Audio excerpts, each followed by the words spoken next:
교리 끝까지 간다. 소요리 문답 제9과 섭리에 대한 이야기를 함께 나누겠습니다. 자, 교리들은 서로 간에 다 연결이 되어 있습니다. 하나님이 무엇인가를 창조하기 전에 계획을 세웠죠. 그 계획을 큰 의미로는 작정이라고 합니다. 그리고 인간 구원에 관련된 하나님의 작정을 우리가 예정이라고 이야기를 하고, 그리고 하나님께서 계획하시고 작정하신 모든 그 뜻과 계획대로 세상이 창조가 되었습니다. 그 후에 어떻게 하시는가? 이제 창조 후의 일을 우리가 함께 이제 오늘 나눠보려고 하는데, 자, 넘겨보시면 제가 문제를 읽고 여러분이 답을 해주시기 바랍니다. 섭리하시는 일이 무엇입니까? 지극히 거룩함과 지혜와 권능으로서 모든 피조물과 그 모든 행동을 보존 통치하시는 일입니다. 아멘. 감사합니다. 자, 말이 조금 어렵게 느껴지겠지만 잘 구분을 해보면 결국에는 창조하시고 창조한 모든 피조물들이 보존되고 또 하나님의 통치와 다스림 안에서 삐껴나가지 않도록 하나님께서 다 보존하고 통치하시는 일을 하고 계시다. 이게 바로 섭리라는 것입니다. 자, 창조 하나님께서는 모든 만물들을 보존하고 통치. 자, 지금 여러분들도 여러분을 낳아주신 부모님이 계시죠? 그 부모님도 그 부모님을 낳아준 부모님이 계셔요. 이 모든 과정이 창조의 일부이고 소멸되지 않게 하시는 하나님의 섭리의 일부다. 이렇게 생각을 하면 될 것 같습니다. 뭐 요즘 그 환경 때문에 지구의 위기다 이렇게 이야기를 하지만 뭐 미래는 알 수 없지만 지금까지 뭐 아이스 에이지가 있었던 아니면 행성이 와서 충돌을 했던 결국에는 지구라는 그 자체가 보존되고 하나님의 다스림 속에 지금까지 온 겁니다.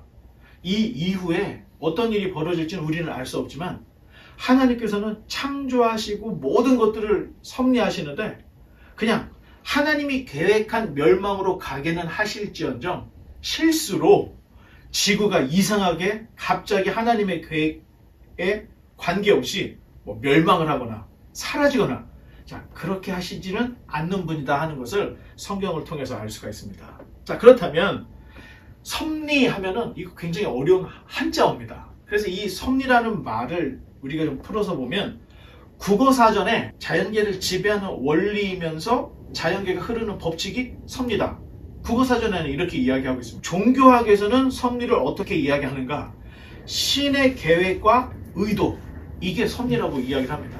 그리고 전통적인 기독교 신학에서는 섭리를 세상과 우주 만물을 다스리는 하나님의 뜻, 이것이 하나님의 섭리다. 이렇게 정의를 하고 오늘 우리 웨스턴민스터에서도 보존하고 통치하시는 이 하나님의 손길을 섭리로 우리에게 가르쳐주고 있습니다. 다음 그림을 보면 자, 한번 읽어보겠습니다. 시작. 하나님은 모든 것을 다스리시고 보호하신다.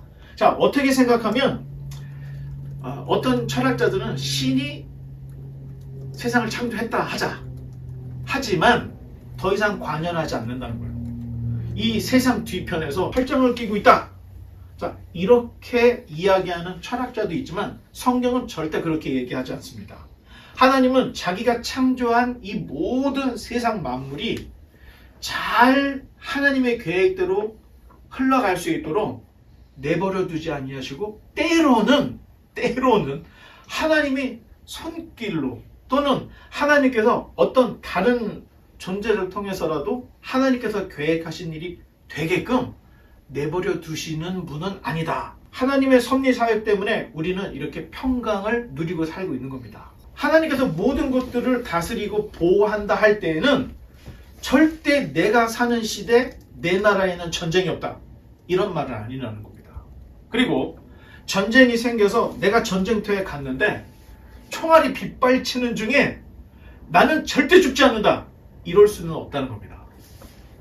하나님께서 전쟁이 생기고 또는 평화가 되고 하는 이 모든 것들이 큰 하나님의 섭리 안에서 다 이루어지는 일인데 내가 전쟁에서 죽을 수가 있습니다. 또 전쟁에서 죽지 않을 수가 있습니다.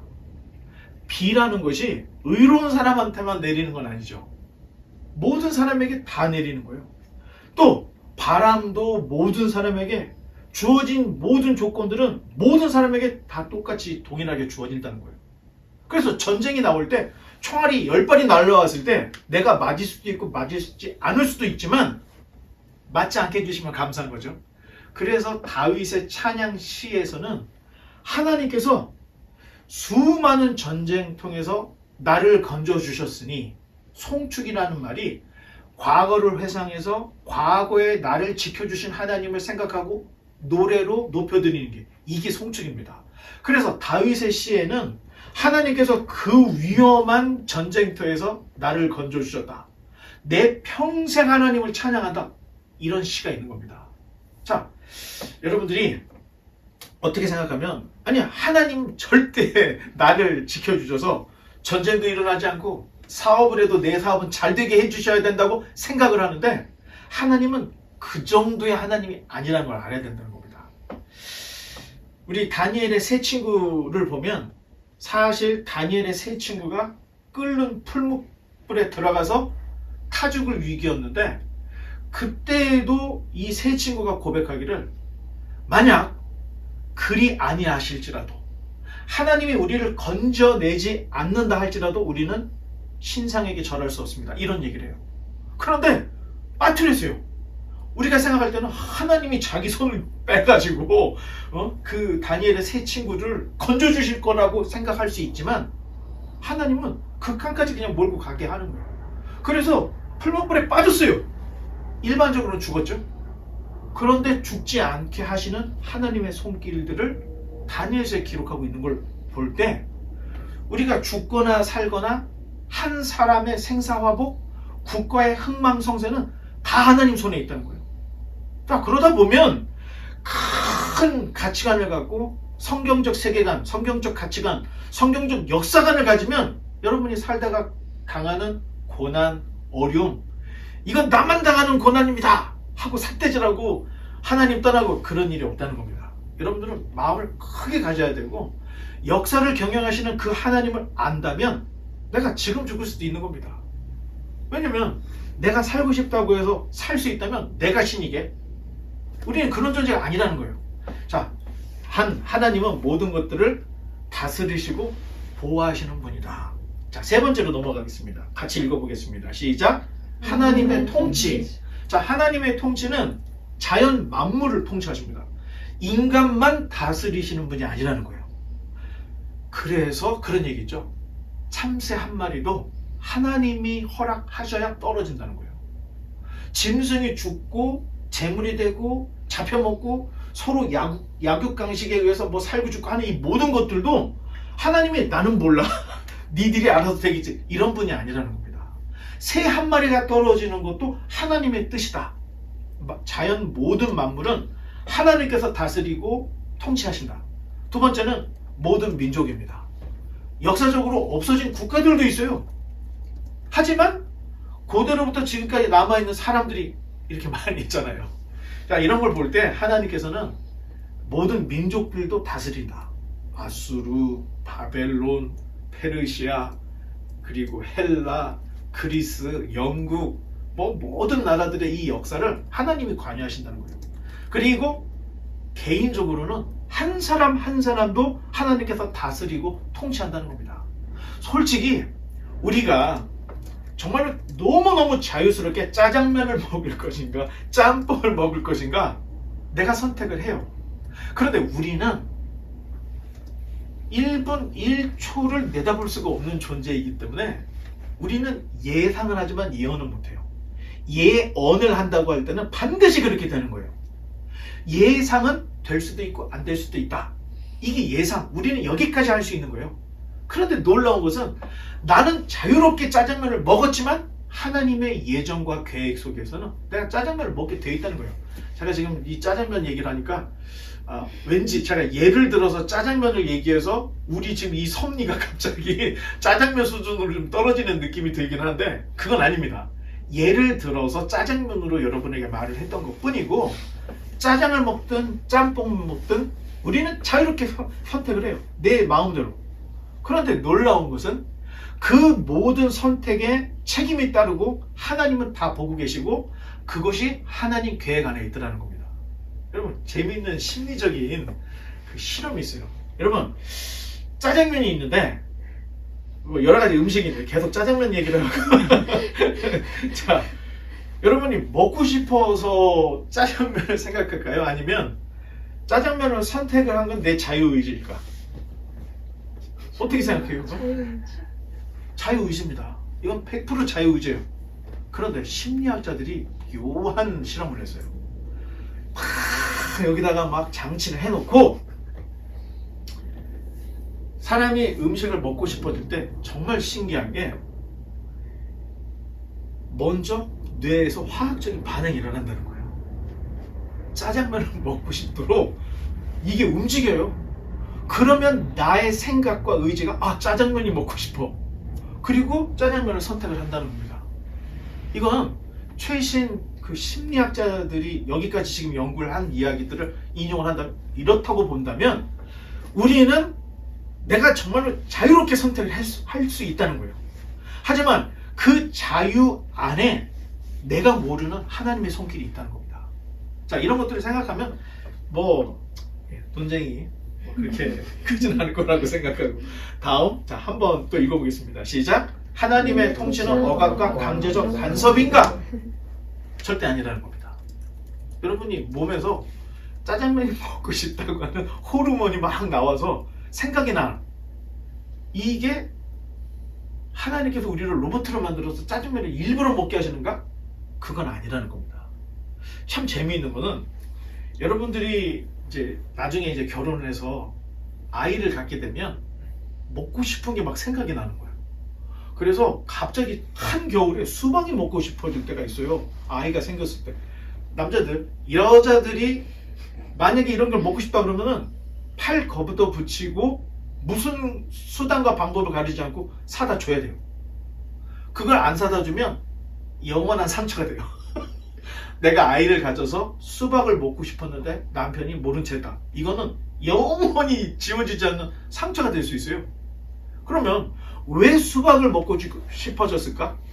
몸에서 아이를 생산하는 중에 어떤 성분이 필요하면 뇌가 그 성분을 섭취했던 걸 기억하고 그게 수박이었다고 딱 지시를 준다는 거예요. 그래서 수박이 먹고 싶어진다는 거예요. 자, 그러니까 남자들은 반드시 와이프가 임신했을 때 뭐를 먹고 싶다고 하면 여러분들은 다 사다 줘야 돼요. 자, 어떻게 생각하면은 이게 자연스러웠지만 과학적으로 생각해 보니까 이치가 있는 거예요. 이런 것처럼 우리의 모든 자유, 우리의 모든 어떤 삶 속에서는 우리가 모르는 보이지 않는 손길들이 있다는 거예요. 내가 왜 미국에 왔는가?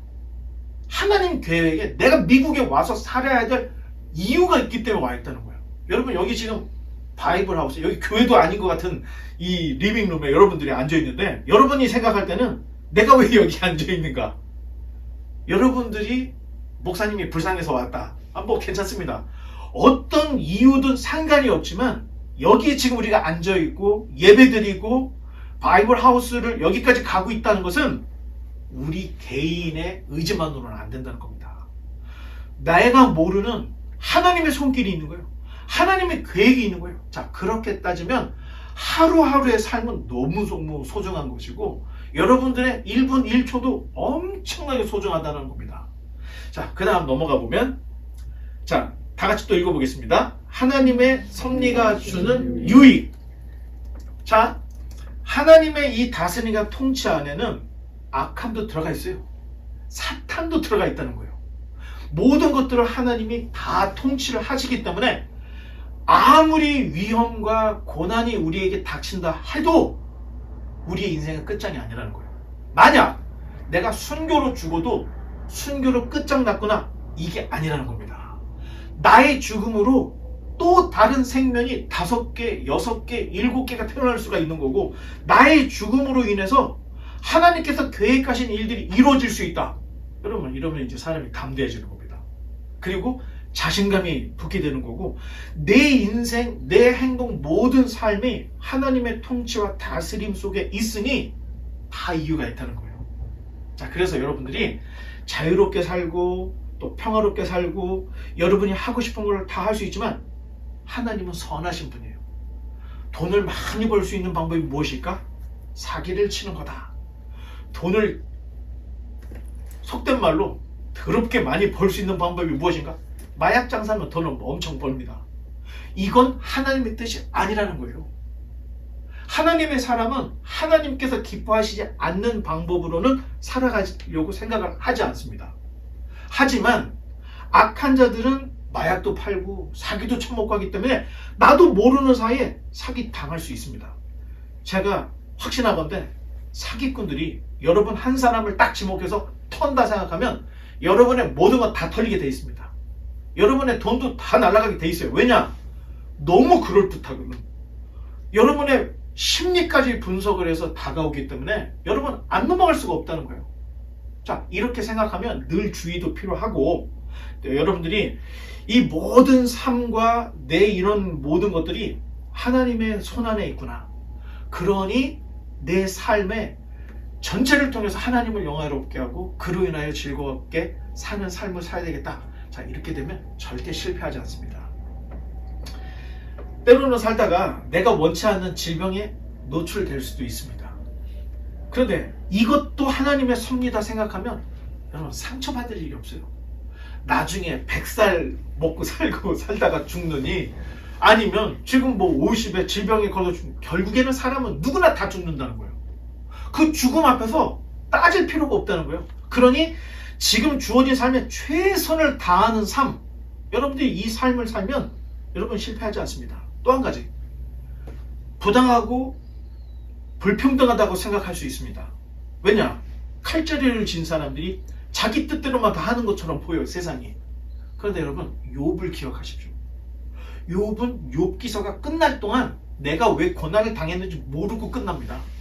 그런데 하나님께서 그 모든 과정을 통해서 결국에는 7배의 축복을 주셔서 해피엔딩으로 끝나는 내용으로 우리에게 전해주고 있는데, 하나님은 그렇게 단순한 분이 아니라는 거예요. 상선벌악, 착한 일하면 잘 되고 못된 일하면 못 되는 이러한 아주 그 단순한 상선벌악과 같은 데에다 모든 인간을 끼워 맞추는 분이 아니라는 겁니다. 선하게 살아도 고난을 당할 수 있습니다. 때로는 지독하게 못되게 살았는데 일이 잘 풀릴 수도 있어요. 그걸 보고 불효할 필요가 없다는 거예요. 결국에는 모든 인생들은 하나님 앞에 심판을 받고 그에 해당하는 하나님의 심판이 있기 때문에 여러분, 이 땅에서의 모든 것들을 꼭 상선벌악과 같은 데에 딱 끼워넣지 않아도 우리가 이 땅에 살아가고 있는 모든 내가 예상하지 못한 일이 있어도 의연하게 대처할 수 있는 것, 이것이 미래를 알고 결국을 알고 있는 사람들은 이렇게 여유 있고 평안한 삶을 누릴 수 있다. 바라기는 인생의 목적이 뭐라 그랬죠? 하나님을 영화롭게 하며 그로 인하여 즐거워하는 삶을 살면 작정하시고 예정하시고 창조하시고 섭리하신 그 하나님이 우리를 버리지 않는다는 거예요. 자기 백성들을 언제나 끝까지 지켜주시는 그 하나님이 저와 여러분을 가장 선한 길로 인도해 주실 줄 믿고 우리 모두가 그러한 삶을 살기를 주님의 이름으로 간절히 부탁드립니다. 기도하겠습니다.